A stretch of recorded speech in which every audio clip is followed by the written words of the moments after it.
others will join us as we progress. So I just want to quickly talk about Council of Nigerian Professionals. So it was registered as a not-for-profit, non-denominational, and non-governmental organization, and we're committed to socio-economic empowerment of Nigerians in Ontario. And a lot of people have been asking, why did we decide to come up with Council of Nigerian Professionals? And I'd like to answer this by addressing a few questions. The need for CNP, what is our vision, our mission, our core values, strategies for implementing our goals, and what we ask of Nigerians. So the need was developed from a fellow Nigerians who felt it was long overdue. Also, the need to correct the image that we have in the community.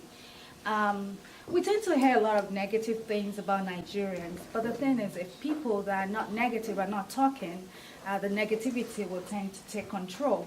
And so we feel it's the right time to step up and speak up for who we really are. Networking, from my personal experience since the inception of Council of Nigerian Professionals, I can tell you that my personal network has increased. I wouldn't have learned anything about diversity in RBC. Well, I do know about diversity in RBC. It's just the recruitment part. I wouldn't know that they could actually go into communities to actually talk to people about the expectations that they have from people. So it's by networking with people that I know and people introduce other people to me that made me realize that we actually have such things in RBC. And I'm sure other corporations too will have such a thing, but it's through networking that I got to know that. Mentoring. We plan on mentoring ourselves. Some people may feel they're at a level in their profession where they're comfortable or they've achieved what they need to achieve, but there's some people that actually do need hand-holding. So we want to be able to support them, show them ways to actually be the best they can be in Canada and be a positive contributor into the country that we call home. Role models for our children. A lot of people know that children listen to their mom, and I say that in a funny way. They listen and then they don't listen, right? But it's so wonderful when they actually see people that look like them and that look like their parents and are doing well. So it's easier for them to be able to relate to such people, because your parents will always be your parents, but other people can actually be role models for them. Also, the social economic development and empowerment. According to Kelso Kukikon, he says poverty is a result of poor choices. And I was very, very impressed this afternoon when Biodun Damola actually told me that this association has given a lot of people hope that, wow, they can actually have a place to get information, to learn, because information is key. Without information, really, how can we make informed decisions? So I was really, that's the kind of testimony I want to hear, and thank you so much for telling me that. Secondly, the vision. Our vision is to empower ourselves, improve our lives. This was the come in different shades and sizes. If we keep doing the same thing the same way and we expect different results, we're just wasting our time. We can't be successful that way. We need to look for new ways of, improving ourselves. The mission of CNP is to network, receive required information to grow and become respectable Canadian citizens. Our core values include excellence, integrity, transparency. We need to be authentic, accountability, diversity, and inclusion. And how do we hope to achieve all these goals?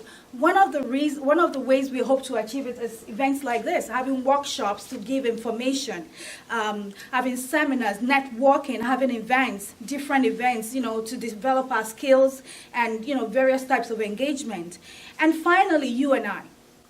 So what do we want everybody to do? Tell everybody that you know that there's something called Council of Nigerian Professionals. Let them know there's a place to go to for information. Let them know that people are there to support them. We're working on mentoring and mentoring ourselves. Register, encourage people to register. Let us work together and build a positive community in Canada. Also, I want to leave you with a few things. A lot of people I'm a leader where I work. And so I focus on three main things. Number one is attitude. Number two is culture. Number three is the people. What is attitude? What kind of attitude do you bring to work every day? Are you a half-empty kind of person or half-full kind of person? Are you positive?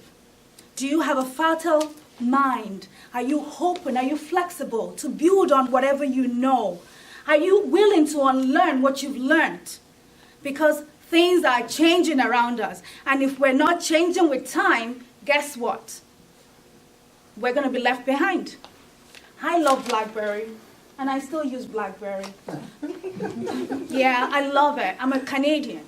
I love BlackBerry. But believe you me, they didn't make the right choices. They didn't have the right attitude. They felt, oh, we're good already. We don't need to be better. Seriously? Where are they today? And the same thing applies to every human being. Culture. We've called Canada our home. How about we learn what the culture of Canada is? What is the workplace expectations? Have you heard of Canadian work experience? I'm sure all of us, when I came to Canada over 13 years ago, I heard about, oh, you don't have Canadian work experience. I'm like, are you kidding me? I've been in banking for over 15 years and you're telling me I don't have Canadian work experience? But it's true. It does mean something. How are we getting it? What is the culture of Canada? It is about, even if you don't have Canadian work experience, how about you learn to do some co-op, right? Volunteer. That is part of the culture of Canada. So what are we doing to get into this culture? And whether we like it or not, even when we do get that job in that organization, they have their culture. We need to learn about their culture. We need to understand their culture. If we have questions, concerns, we need to ask them. Because in learning about the culture, that's the only way we can actually deliver. And the third thing is people. When we're new to a country, there's an adage in my place that says, when you come to Rome, you need to behave like the Romans, right? As a people leader, or even as a team player, what are you doing to actually add positively to that team? What are you doing to bring the team up? It doesn't matter it doesn't matter how we work, whether we're leader or we're a team player. What are we doing in our little space to make sure that that team is successful? So I need you to think about it. I strongly advise that we try and focus on attitude. Attitude is saying that we want to start something at 4 and be there 3:45. Culture, we always say, I was telling Vivian, I said maybe it's a Nigerian cultural kind of thing. Because Nigerians tend not to come on time. And I'm not happy about it. So please, let's change our culture. We live in Canada now. Let's come on time for events that is going to add value to us. Let's think about the people. Let's care about not just ourselves. In the workplace culture, they call it colleague care. Let's think about ourselves, how we're impacting ourselves, how we're impacting the team.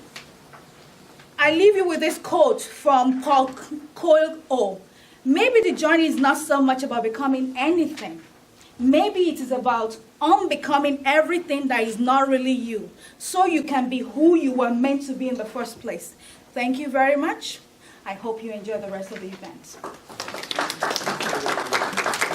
And so on that note, I'm going to be calling a few people. We're going to have a Q&A session. This is going to be for 20 minutes. So please, Chidima, if you please join us. Okoyemi, if you please join us. Tunde, if you please join us. And it's going to be moderated by one of my colleagues in the CMP. He's one of the directors. His name is David Odige. Thank you. Please have your seat.